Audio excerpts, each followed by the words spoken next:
Bonjour et bienvenue à tous. Aujourd'hui, je vais vous partager mon témoignage personnel. Comment est-ce que je suis devenu chrétien? Je suis l'auteur de cette chaîne Pourquoi Jésus, qui avant portait mon propre nom. Et il y a eu un bouleversement dans ma vie, il y en a eu plusieurs précédemment, et qui m'ont amené à changer le nom de cette chaîne et qui ont fait de moi un chrétien. Donc c'est ce que je vais vous expliquer dans ce témoignage. Je vais essayer de mettre en relief les grandes périodes de ma vie et les événements particuliers qui m'ont amené au Christ, dans le but de glorifier Dieu et de montrer comment il se manifeste dans la vie de chacun, avec l'exemple de mon propre cas, mais je suis sûr qu'il pourra résonner, en tout cas c'est mon souhait, dans la vie de personnes qui cherchent la vérité.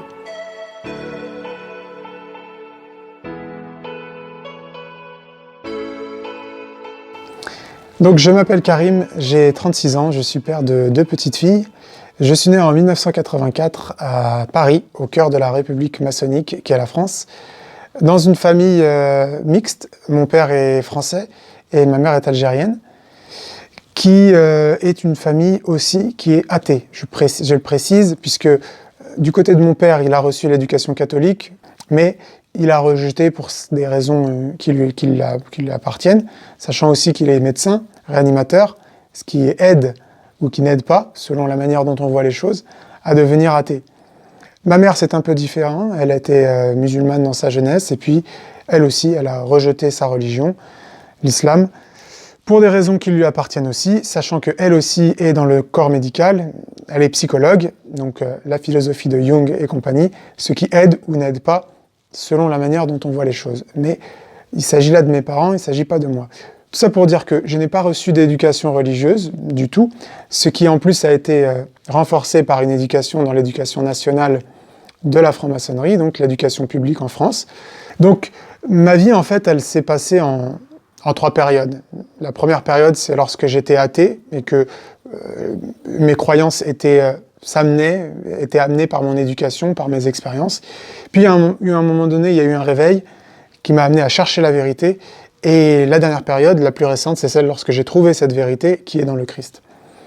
Donc le premier élément marqueur dans ma vie, c'est lorsque j'avais 5 ans à peu près, j'étais à la garderie, et je me rappelle, j'étais autour d'une table où il y avait à peu près 5-6 élèves, enfants, et une puéricultrice. Et il y avait un enfant plus âgé que moi, qui a fait une insinuation, une blague sur le fait que le Père Noël n'existait pas. Et immédiatement, l'adulte l'a grondé par les yeux. Elle n'a pas dit « non, non, qu'est-ce que tu racontes ?» mais elle lui a fait les gros yeux en lui disant « mais bien sûr qu'il existe !» Et lui, il s'est tu, mais il y avait dans son regard un sourire. Il savait que ce qu'il disait était vrai. Et moi, j'ai immédiatement perçu qu'il disait la vérité, ce garçon. Les autres enfants, je ne sais pas ce qu'ils en ont pensé, mais pour moi, j'ai su que c'était vrai. C'est-à-dire que le Père Noël n'existait pas. Et pour moi, c'était un marqueur parce que je me suis rendu compte que les adultes mentent, et que mes parents étaient complices dans ce mensonge.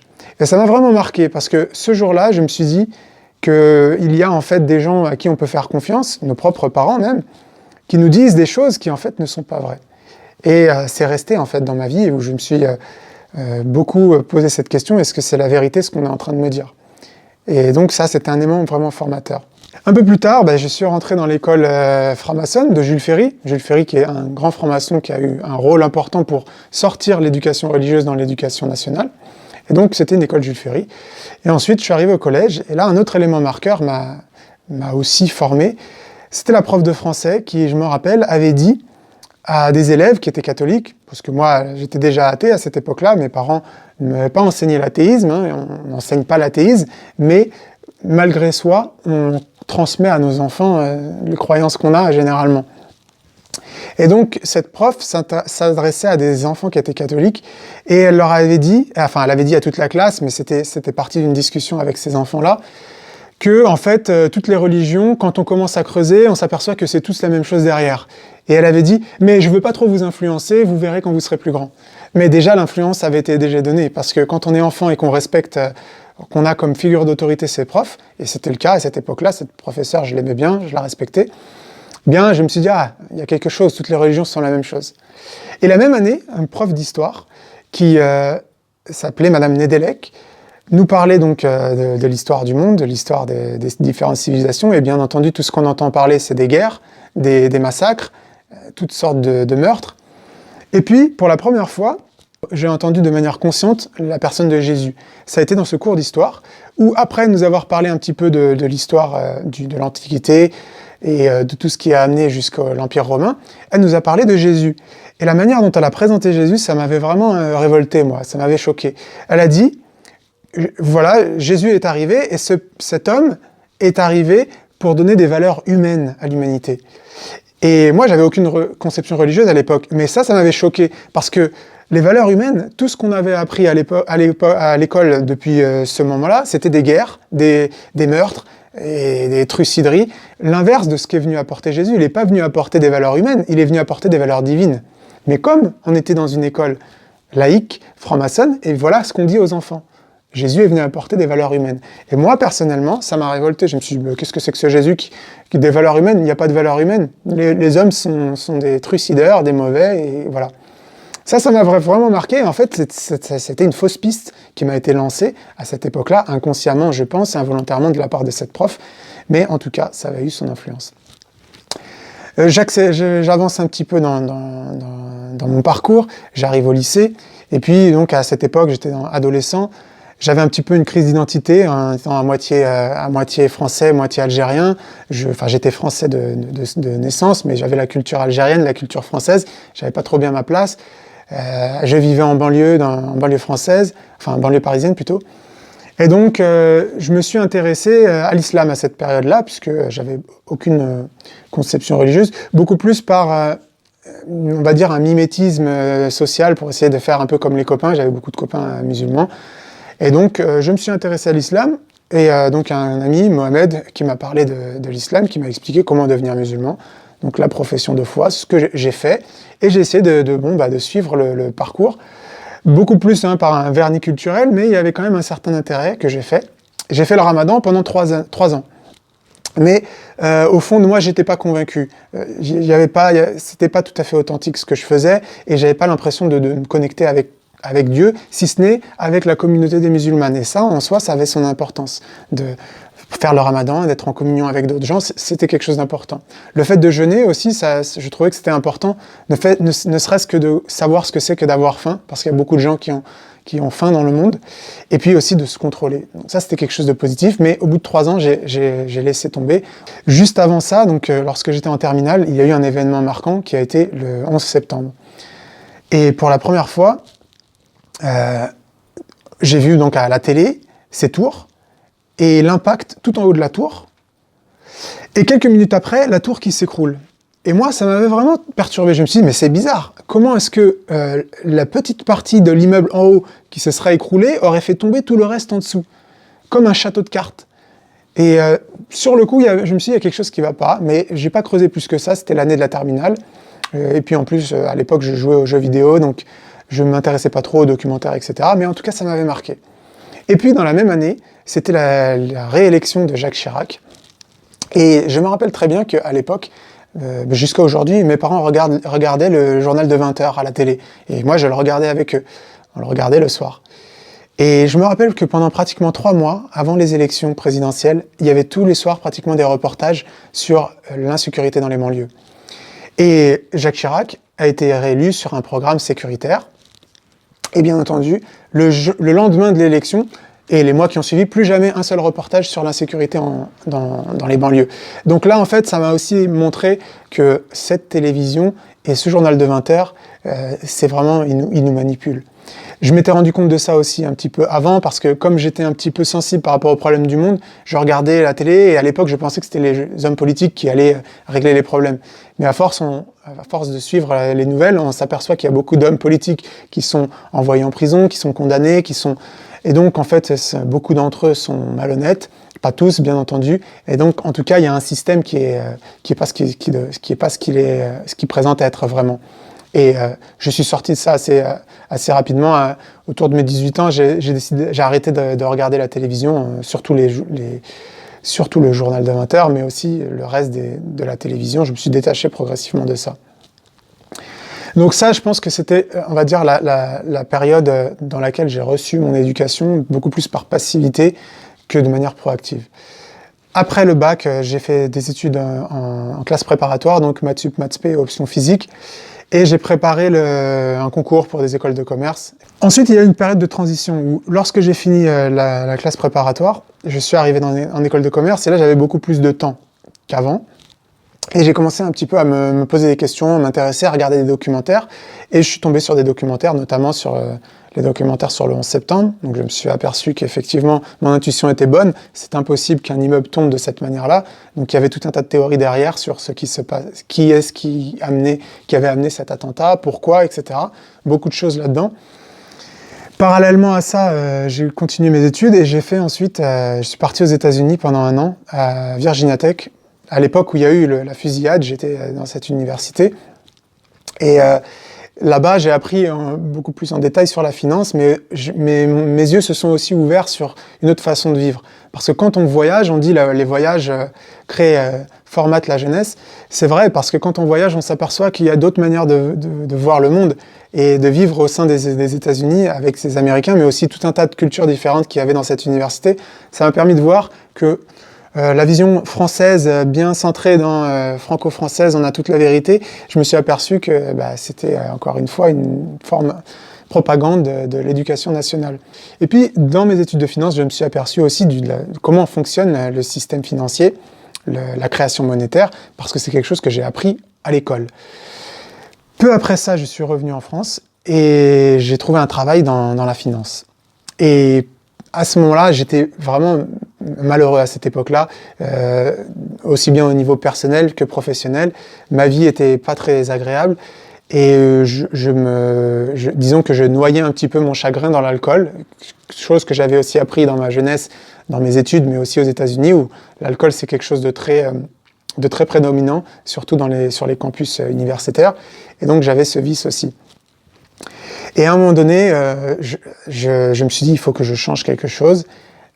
Et je suis parti à Montréal pour voir mon meilleur ami qui était là-bas, pour fêter en fait mes 24 ans. Parce que je suis né le 24 décembre, j'avais jamais eu l'occasion de le fêter avec mes amis, puisque c'est la veille de Noël. Et donc cette année, je me suis dit, je vais aller là-bas et je vais fêter mon anniversaire avec mon meilleur ami. Et juste avant, je me suis dit, il faut que je change quelque chose dans ma vie, il faut que j'arrête avec tout ça. Et donc j'avais fait un premier pas. Et lorsque je suis arrivé au Canada, je me suis dit, là-bas je me sens bien, j'étais proche de mes amis, j'avais aussi mon cousin là-bas, de la famille. Je me suis dit, allez, je vais changer de vie, je vais arrêter ce que je faisais dans la finance, parce que aussi je m'étais rendu compte que ce que je faisais en tant qu'employé d'un système financier, c'est que je contribuais au mal de la société. Parce que la finance, c'est l'aspect simplement matériel dans ce monde. La finance, c'est vraiment le cœur de la guerre et c'est ce qui a servi toute l'humanité. Et donc, je m'étais rendu compte que j'étais un outil de cet asservissement du monde et je voulais pas consacrer ma vie à ça, même si pour moi, j'étais athée à cette époque-là.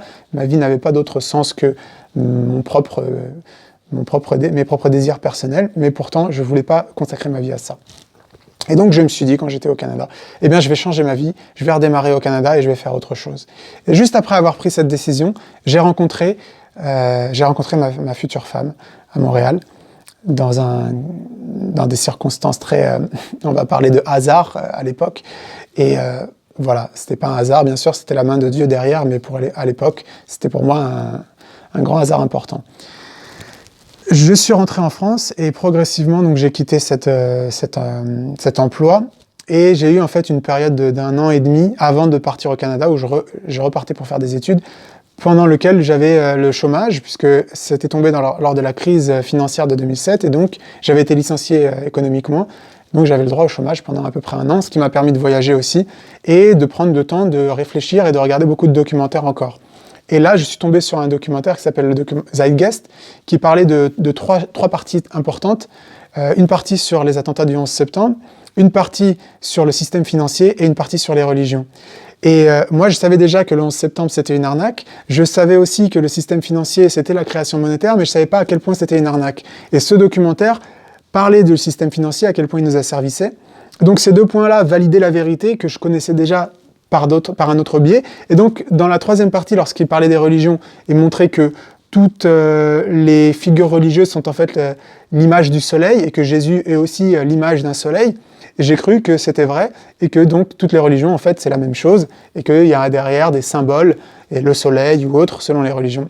Là encore, c'était une fausse piste Et je me suis aperçu bien plus tard qu'en fait, ce reportage-là, c'était un reportage franc-maçon, donc qui utilisait des notions franc-maçonnes, des citations d'auteurs francs-maçons, et qui ont justement comme pratique habituelle de mélanger des vérités et des mensonges.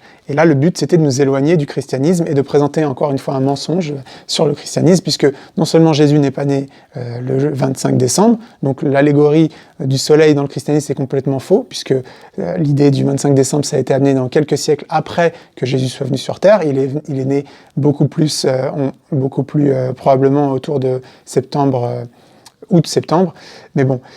Donc ça m'avait encore une fois aiguillé dans une mauvaise direction. Quand je suis arrivé au Canada, j'ai continué mes études, j'ai fait cette fois-ci une maîtrise en développement du tourisme. Et lors de ces études, j'avais aussi eu pas mal de temps pour regarder des documentaires, ce que je faisais.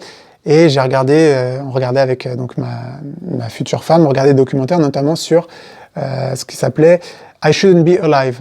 Des histoires de gens en fait qui étaient complètement perdus dans la nature ou qui ont eu des accidents dans des randonnées au milieu de la montagne et ils auraient dû mourir en fait. Et à chaque fois il y avait un espèce d'événement miraculeux qui se produisait. Donc cette période de transition m'a un petit peu amené à m'a préparé à la transition suivante qui s'est produite lorsque j'avais 27 ans. On est parti en voyage avec ma femme et un très bon ami à nous où on allait à New York en voiture. Et lors de ce voyage, on a commencé à discuter sur notre vision du monde. Et il y avait donc 3 visions. Il y avait ma vision à moi, qui était celle athée, darwiniste, que j'avais reçue de l'éducation. Cet ami qui, lui, était musulman, croyait au Coran, et donc qu'on n'était pas des singes, mais qu'on venait de Dieu. Et il y avait ma femme qui, elle, avait une conception, on va dire, beaucoup plus énergie, l'univers, c'était ni religieux ni darwiniste, c'était en fait entre les deux. Donc il y avait 3 visions particulières et je respectais ces 2 personnes-là beaucoup, je les aimais beaucoup et du coup c'était une discussion qui s'est faite avec respect. Et j'ai écouté les arguments. Et en fait, on discutait. Puis moi, j'expliquais, mais non, on vient des singes, qu'est-ce que tu racontes? Tout le monde sait qu'on est du singe, que voilà, l'évolution, etc., c'est la vérité et tout. Et en fait, je me suis rendu compte que dans cette discussion, ce que je faisais, c'était, j'exposais pas une conviction que j'avais démontrée, que j'avais défendue. J'étais en train de répéter ce que j'avais appris, ce qu'on m'avait dit à l'école. Et comme je m'apercevais que d'autres personnes que je respectais et que j'aimais pouvaient voir les choses complètement différentes, je me suis dit, étant donné que je m'étais déjà trompé précédemment dans ma vie, ayant choisi la finance comme carrière, je me suis aperçu que je m'étais trompé dans ma vision du monde, eh bien je me suis dit, mais si jamais je me suis trompé sur autre chose, et sur cette question de Dieu, ce serait quand même dommage, parce que je sais que je ne suis pas infaillible, puisque je me suis trompé une deuxième fois, qui me dit que je ne me trompe pas sur cette question de Dieu. Et je me suis dit, alors s'il y a un Dieu, et qu'on n'est pas le fruit d'un hasard, eh ben, il va bien me le prouver, puisque s'il est Dieu, il peut tout faire. Et je me suis dit, je vais changer ma manière de vivre, et je vais m'ouvrir, et on va voir ce qui va se passer. J'ai fait ça vraiment de manière honnête, sincère, et je croyais que si Dieu existait, qu'il pourrait me le prouver. Et ça n'a pas duré longtemps. 24 heures après, il y a eu un événement. Encore une fois, on va parler de coïncidence lorsqu'on est dans le paradigme matérialiste. Mais pour moi, c'était tellement gros que ça ne pouvait pas s'expliquer par une coïncidence. C'était vraiment un signe fort. Et là, ce jour-là, je me suis dit, OK, il y a quelque chose. Il existe quelque chose. Je ne savais pas encore si c'était Dieu. Je n'osais pas parler de Dieu. Je n'osais pas parler de ce mot parce qu'il était tellement pour moi connoté à des choses négatives. Les gens qui croient en Dieu sont des gens un petit peu limités d'esprit. À cause des gens qui croient en Dieu, il y a toutes les guerres, etc. J'étais encore là-dedans. Et du coup, je parlais de l'univers, de la magie de l'univers. Et là, en fait, je me suis dit, il faut que je vais commencer à chercher. C'est là qu'a commencé vraiment ma recherche. Alors, j'ai continué mes recherches dans des documentaires. J'ai regardé aussi beaucoup la série sur l'univers. Il y avait une série de Morgan Freeman qui s'appelait Through the Wormhole. Donc ça nous montre un petit peu l'ampleur de l'univers aussi. Donc c'était intéressant. C'était un aspect scientifique de la chose, mais ça m'ouvrait aussi sur d'autres choses. Parallèlement à ça, on avait regardé un documentaire sur le nouvel ordre mondial. Je pense que c'était un documentaire d'Alex Jones qui interviewait aussi Aaron, le gouverneur de l'Arkansas, qui parlait de la puce. Et à cette époque-là, donc ça m'avait paru réel, cette affaire de nouvel ordre mondial, mais je me disais, bon, qu'est-ce qu'on peut y faire? On peut pas faire grand-chose. Et puis en plus, à cette époque-là, l'aspect religieux du nouvel ordre mondial n'avait pas été mis en valeur dans ce documentaire, ou en tout cas, je ne l'avais pas perçu. Donc pour moi, ça avait été simplement, il y a une conspiration, je savais qu'il y avait des gens qui conspiraient, le 11 septembre, je savais que c'était pas ce qu'on nous a expliqué à la télé, mais voilà, je laissais ça un peu de côté. J'ai commencé aussi à m'intéresser à Chomsky, Noam Chomsky. En fait, avant même ce réveil, je m'intéressais à lui, mais là, j'ai continué. Donc, j'ai étudié beaucoup ses livres, j'ai écouté beaucoup de ses conférences, aussi bien sur la propagande médiatique, qui est quelque chose de très important et dont il parle beaucoup, mais aussi sur la manière dont les corporations fonctionnent, en particulier aux États-Unis, et puis aussi la politique étrangère avec Israël. Donc, il y avait beaucoup de choses que j'apprenais à cette époque-là. Parallèlement à ça, on commençait à m'intéresser un petit peu à Alan Watts, le fonctionnement de l'esprit, le fonctionnement de la pensée, et puis petit à petit, aussi des expériences, donc des expériences par des psychédéliques, des expériences chamaniques, etc., pour m'ouvrir, pour voir s'il existait des choses. Et effectivement, quand on s'ouvre à travers ces différentes expériences, on s'aperçoit que la vision matérialiste de la chose, elle tient pas la route. Parallèlement à ça, je commençais aussi à m'intéresser aux expériences de mort imminente, qui là encore donnent des très bons arguments pour nous prouver que lorsqu'on meurt, ça ne s'arrête pas, il y a quelque chose derrière. Et puis, j'ai commencé aussi à m'intéresser au New Age. Alors, j'ai oublié un aspect avant, lorsque j'étais encore en France, quand j'ai commencé à me rendre compte que je voulais changer de vie après la finance, j'ai commencé à m'intéresser au développement personnel. J'ai acheté mon premier livre de développement personnel, et puis donc, de fil en aiguille, à travers toutes ces recherches, à travers des amis aussi qui étaient dans le New Age, sachant qu'à Montréal, le New Age, c'est aussi très, très important. C'est très populaire. Il faut savoir aussi que la franc-maçonnerie est bien implantée à Montréal. Il y a au moins 2 temples qui ont pignon sur rue. Il y en a un qui est sur la rue parallèle à la rue Sherbrooke, vers la montagne. Et puis il y en a un autre qui est au Vieux-Port. Enfin, je pense qu'il y en a d'autres aussi, mais bon. Et donc, j'ai commencé à m'intéresser au New Age. J'ai commencé progressivement à m'intéresser à la méditation. J'ai commencé à méditer progressivement, petit à petit. Et je m'intéressais aussi à d'autres religions à travers ce que mettait en lumière Alan Watts, donc le bouddhisme, le taoïsme, l'hindouisme.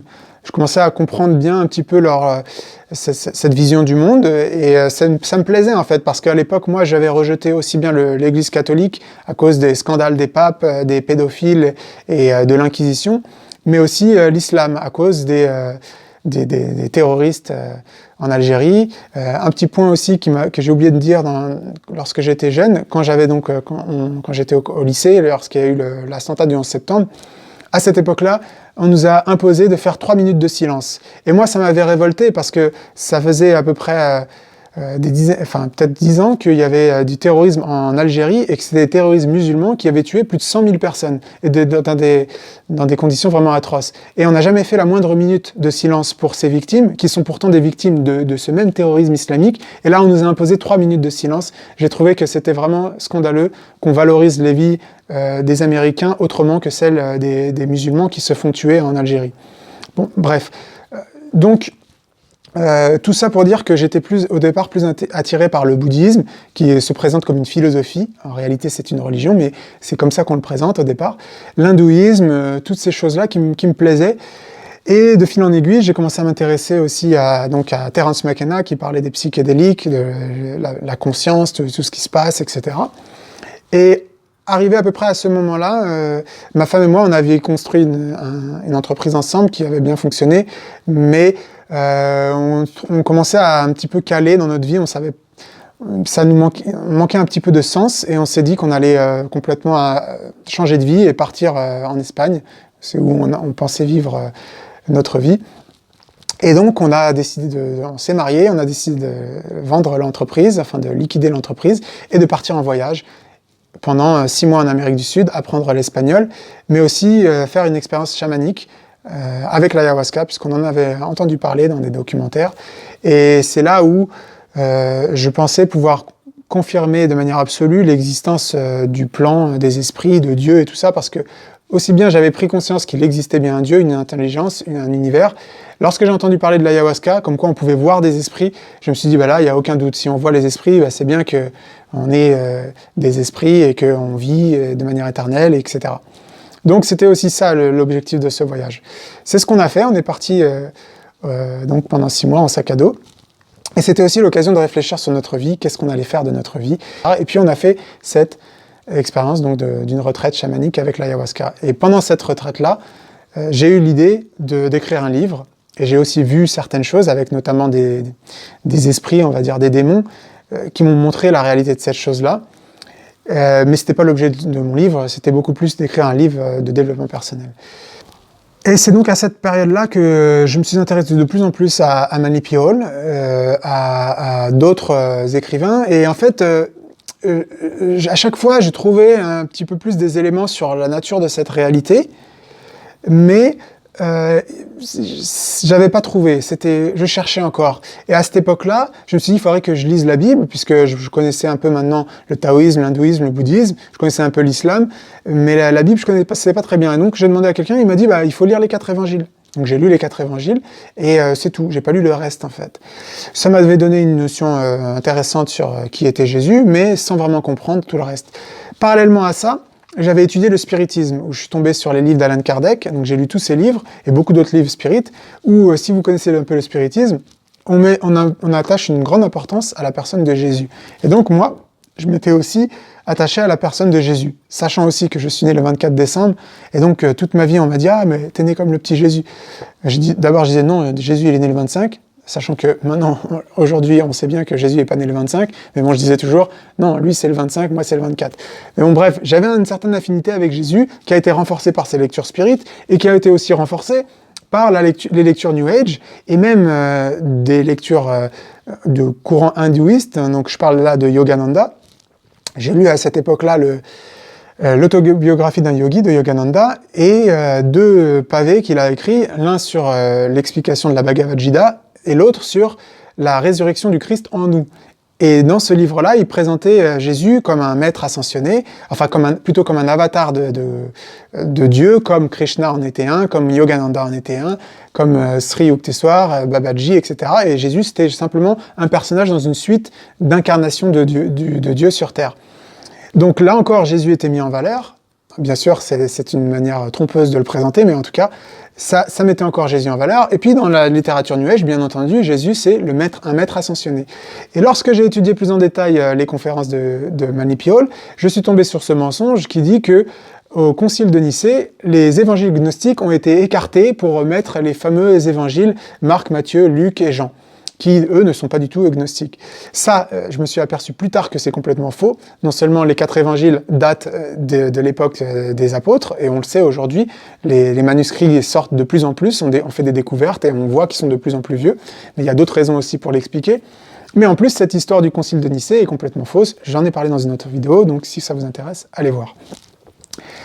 Parallèlement à tout ça, j'écrivais mon livre, et du coup, dans ce livre-là, en fait, j'ai mélangé des notions qui à l'époque me paraissaient vraies, mais qui aujourd'hui, je sais, étant fausses, notamment la théorie de la réincarnation, l'idée que toutes les religions présentent la même chose, mais sous une manière exotérique, alors qu'il y aurait un discours ésotérique, ça aussi je vais revenir dessus, et puis l'idée que Dieu serait une forme d'énergie. Donc ces 3 choses-là, qui se trouve dans le livre que j'ai édité, que j'ai publié, autopublié, que j'ai donné à beaucoup de gens. J'ai décidé de l'enlever de la publication, lorsque je me suis rendu compte après que c'était des choses fausses. Et on m'a dit, mais ton livre, il y a des choses qui sont bonnes. J'ai dit oui, il y a des choses qui sont bonnes, d'accord, mais c'est pas à cause des choses bonnes que j'enlève le livre, c'est à cause des choses mauvaises. Parce que si, imaginez que je fais un gâteau, et dedans je mets du poison. Je le sais pas, mais au moment où je fais mon gâteau, je mets du poison en pensant, tiens, le poison, ça fait partie des éléments. Puis à un moment donné, je me rends compte que ce que je pensais être du sucre ésotérique, c'est en fait un poison. Et la seule chose que je peux faire, c'est enlever ce gâteau. Je vais pas dire, je laisse le gâteau parce que j'ai mis aussi du bon sucre et de la bonne crème. Parce que le problème, c'est que si vous mangez ce gâteau, c'est pas la bonne crème et le bon sucre qui va vous faire du mal, c'est le poison qu'il y a dedans.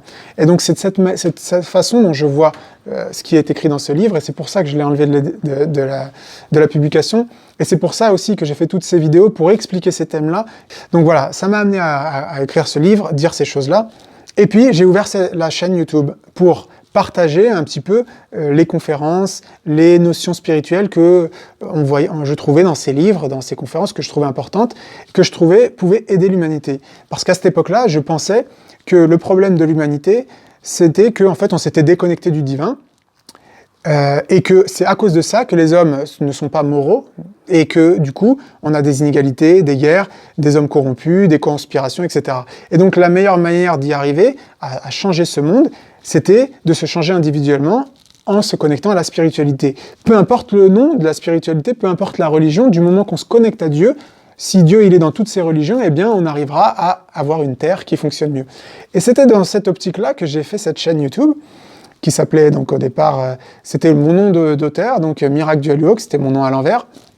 Ensuite c'est passé Karim Koulou, mon vrai nom, et finalement, pourquoi Jésus? Donc sur cette chaîne, donc il y avait beaucoup de contenu pendant un moment donné, ça à peu près 2 ans et demi, où donc j'ai mis, il y avait à peu près une centaine de vidéos, donc des audiolivres, des conférences, etc., qui parlaient donc du New Age et du côté ésotérique de la vérité. Parce que ce que disent donc Manly P. Hall, mais aussi la littérature New Age, c'est qu'il y a une vérité cachée dans toutes les religions, donc ce qu'on appelle l'ésotérisme, qui en fait se retrouve dans la doctrine de la réincarnation, qu'on trouve dans toutes les religions. Donc dans l'islam, ce seraient les soufis, qui croient à la réincarnation, chez les juifs, la Kabbale, et dans le christianisme, eh bien, il y aurait des théories de réincarnation qu'on retrouve dans différents exemples. Alors, la fameuse histoire des disciples qui posent la question à Jésus, pourquoi est-ce que cet aveugle naît pourquoi est-ce qu'il est né aveugle, l'histoire de Élie qui serait revenu, etc. Donc, je croyais, moi, à l'époque, que donc, vraiment, le christianisme parlait de réincarnation, et évidemment, donc, le bouddhisme et l'hindouisme parlaient aussi de réincarnation, et donc je pensais que c'était finalement toute la même chose, mais adressée à des cultures différentes, c'est ce que je présentais aussi sur cette chaîne, à travers donc ces choses-là. Mais lorsque je continuais de chercher toujours la vérité, ce que j'explique aussi, c'est que je cherchais toujours cette vérité, parce que je ne l'avais pas trouvée. Même si je lisais beaucoup, je trouvais beaucoup d'informations, j'arrivais pas à trouver un système cohérent qui explique la vision du monde et qui répondait à toutes les questions. Il y avait quelque chose qui manquait. C'est pour ça que j'ai toujours creusé, et donc j'ai lu beaucoup de choses, et je suis finalement arrivé à l'ensemble théorique le plus complet dans les livres de la théosophie. Manly P. Hall est un très bon exemple aussi, parce qu'il a 8000 conférences, tout un tas de sujets, mais il n'y a pas vraiment une cohérence complète et un système. Or, dans les livres de théosophie, et de Annie Besant, Leadbeater, et ensuite donc Elena Blavatsky, il y a beaucoup de littérature et qui explique tout un système. Et ça m'a intéressé, et j'ai pensé à l'époque avoir trouvé une réponse là-dedans. Et j'ai lu tous les livres d'Annie Besant et de Leadbeater, mais j'avais pas lu en détail les livres d'Elena Blavatsky. Une erreur très importante, parce que c'est dans les livres d'Elena Blavatsky que est révélé le fait que cette théosophie est en fait une spiritualité luciférienne qui inverse les valeurs du christianisme et qui nous dit que le diable, Lucifer, est en fait celui qui nous amène la lumière. Je m'en étais pas rendu compte.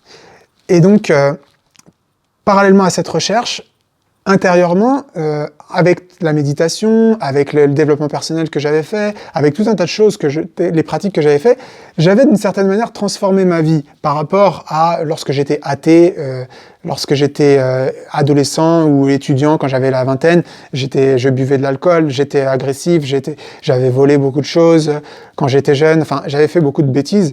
Et d'ailleurs, dans la théorie de la réincarnation, je pensais que j'avais beaucoup de karma à rembourser. Et donc, c'est aussi pour ça que je me disais, dans le karma, je vais pouvoir me rattraper, etc. Et effectivement, j'avais changé. J'étais beaucoup plus serein. J'avais plus d'envie envers les autres. C'est des choses dont je parle aussi dans mon livre. Donc ça va dire c'est les bonnes choses. Et que je voyais dans ma vie aussi. Mais disons que j'avais atteint un certain plateau. Mais au-delà de ce plateau, il y avait encore des choses que je voulais changer et que j'arrivais pas à le faire. C'était impossible de dépasser certains blocages, certaines difficultés dans ma vie. Ce qui m'a amené à refaire une autre retraite en Amazonie. Et je me suis rendu compte là-bas que j'ai eu des réponses à certaines choses, mais je me suis rendu compte que c'était pas là que se trouvait la réponse. Après cette retraite, quelques mois se sont passés, et donc c'est là que je me suis rendu compte que j'avais vraiment... il y avait un blocage, j'avais quelque chose que j'arrivais pas à dépasser.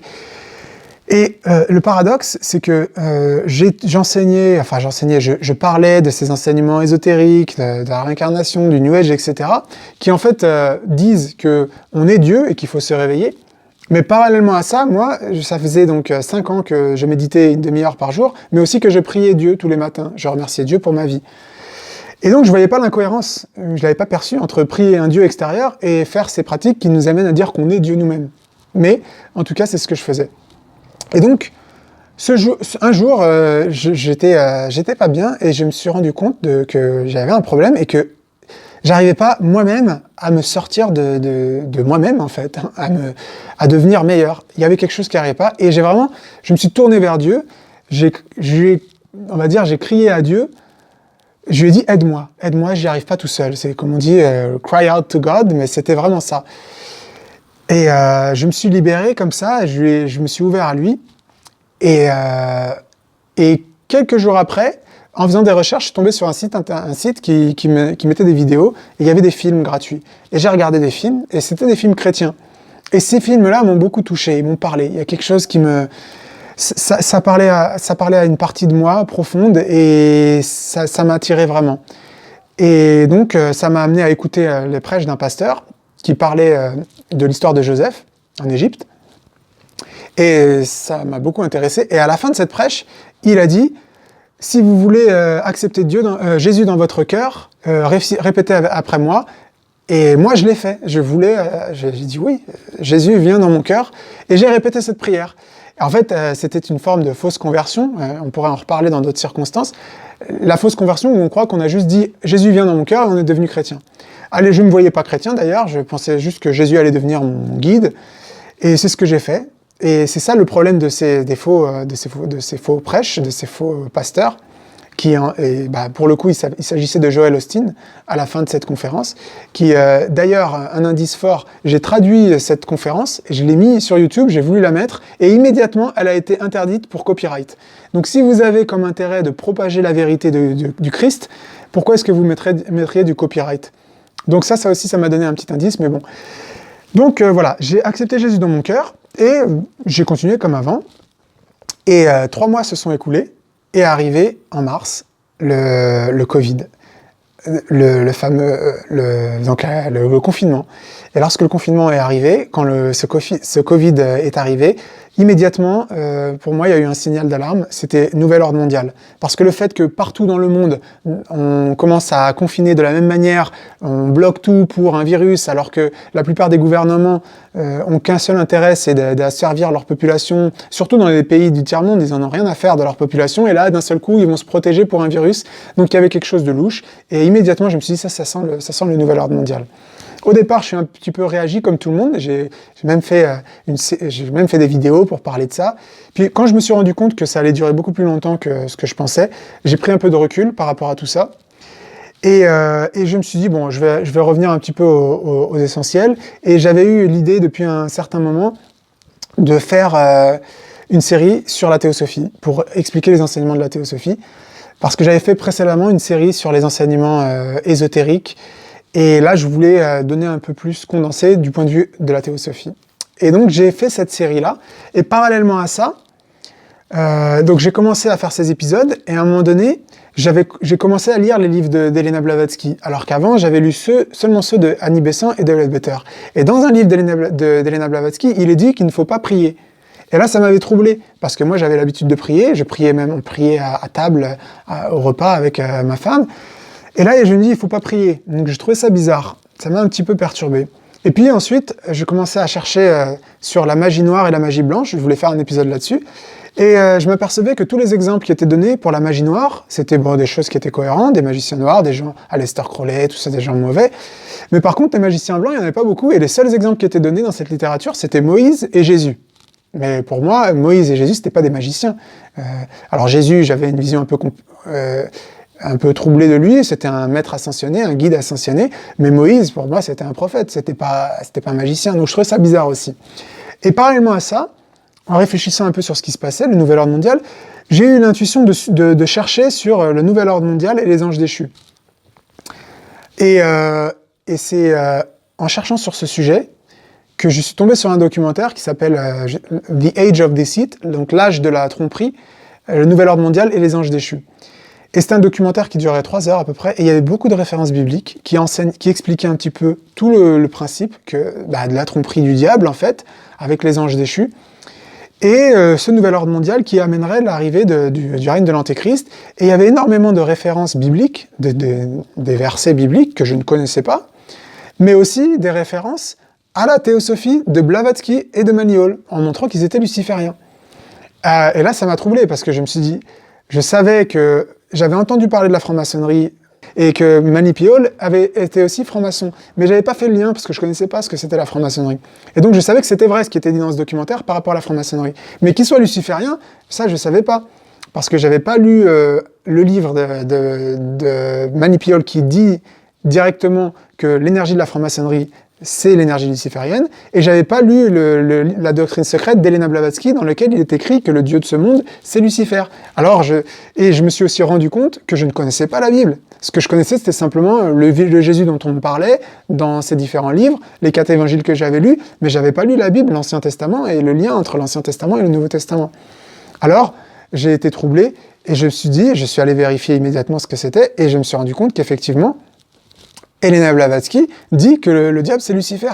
Alors là, il y a eu un instant de doute dans ma tête, où je me suis rendu compte, en fait, que la vérité commençait à se montrer devant moi, en fait.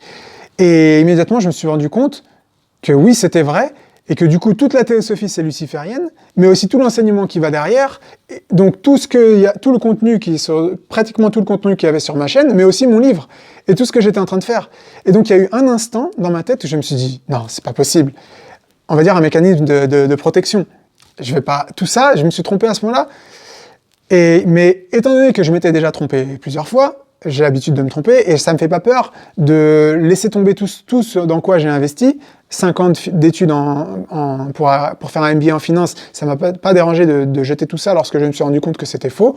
Et quand je me suis rendu compte que je me trompais par rapport au matérialisme, ça m'a pas dérangé non plus de changer. Donc là, ça m'a pas dérangé de me dire que tout ce travail que j'avais fait, toutes ces conférences, toutes ces traductions, toutes ces vidéos, toutes ces heures à faire tout ça, qu'en fait c'était une tromperie. Ça m'a pas dérangé. Enfin si, ça m'a dérangé, mais je veux dire, c'était pas un argument suffisant pour rester là-dedans, parce que ce qui m'intéressait, c'était la vérité. Alors bien sûr, j'ai étudié la Bible, et je me suis rendu compte que la vérité se trouvait dans le Christ, et je me suis rendu compte de la nécessité de se tourner vers lui. Je me suis rendu compte que j'étais un pécheur, et que j'avais besoin de Dieu pour me transformer, et c'est pour ça que j'y arrivais pas tout seul. C'est pour ça que tout ce cheminement que je faisais dans le développement personnel qui m'avait amené à être un peu mieux, c'est vrai, c'est trompeur aussi, parce qu'on a l'impression de faire des efforts, on a l'impression d'être sur la bonne route, mais il se peut qu'on passe des années là-dedans, qu'on avance progressivement, mais jamais on n'arrivera à se purifier complètement, puisque on ne pourra jamais d'abord effacer les péchés qu'on a fait dans notre vie, et on en a tous fait dans notre jeunesse, chacun à son degré. Donc ça, ces péchés-là, il n'y a pas de karma qui pourra compenser le karma, c'est simplement, il n'y a que Dieu qui peut nous pardonner. Donc on est piégé, et donc j'ai pris conscience de ça, j'ai vraiment compris l'évangile, et là, à ce moment-là, j'ai vraiment fait une nouvelle conversion. Je me suis tourné vers Dieu, j'ai jeûné, je lui ai demandé pardon pour mes péchés, je lui ai demandé d'accepter dans mon cœur, et là, pour la première fois, je suis devenu un vrai chrétien. Et à ce moment-là, je me suis dit que j'allais utiliser mon expérience au lieu d'arrêter ma chaîne et de disparaître dans la nature. Je me suis dit non, je peux pas faire ça d'abord, c'était impossible. Il fallait que je dise aux gens de manière honnête que je m'étais trompé et que inconsciemment je les avais mis sur une mauvaise route. Donc il fallait que je fasse ça.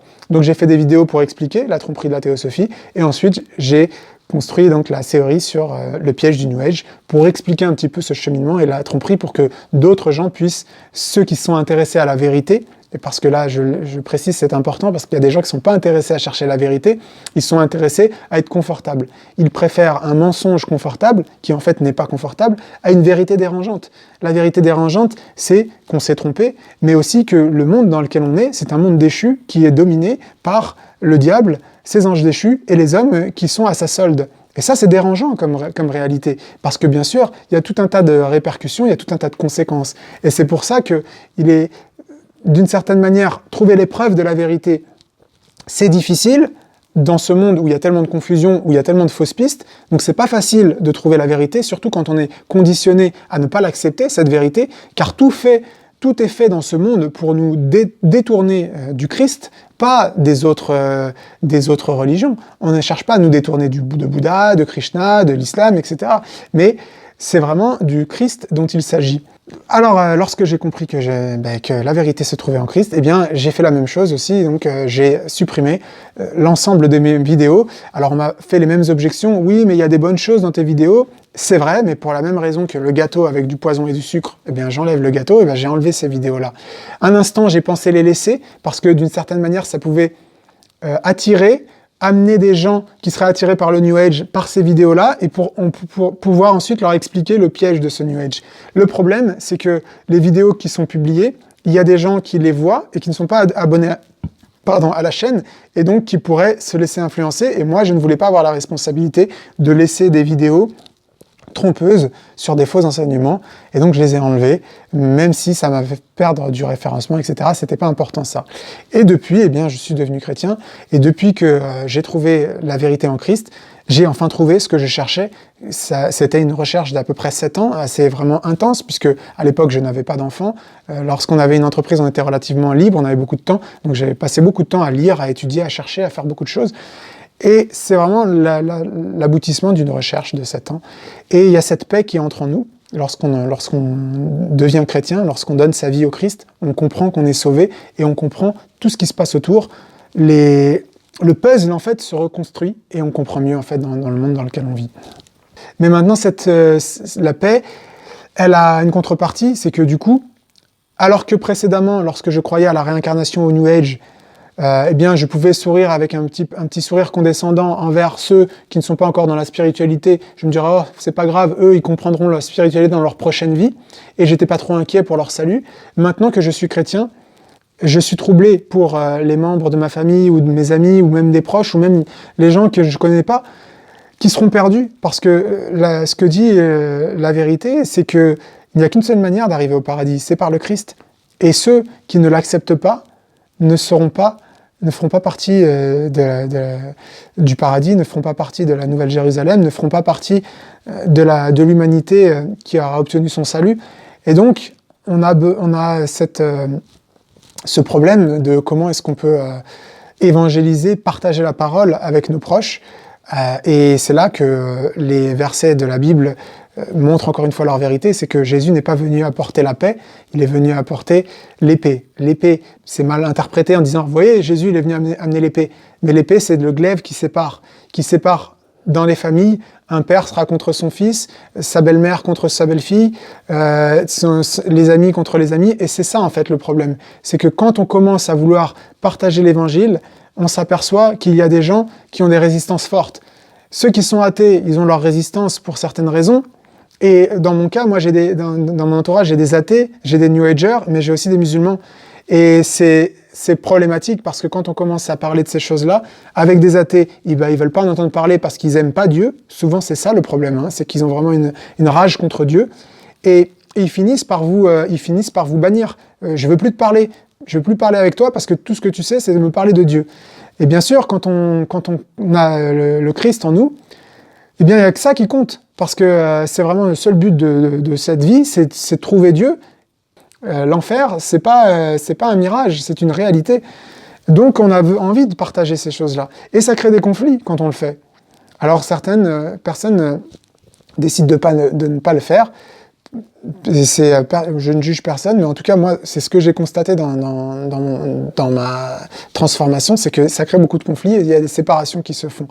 La même chose avec les musulmans. Si vous essayez de commencer à leur dire que le Coran et la Bible sont en contradiction, c'est très difficile aussi, et du coup, il peut y avoir des frictions. Donc là, on a d'autres problèmes, en fait. À partir du moment où on trouve la vérité, pour nous, c'est bien, mais on a des problèmes avec notre entourage, et puis on va avoir aussi des problèmes avec la société.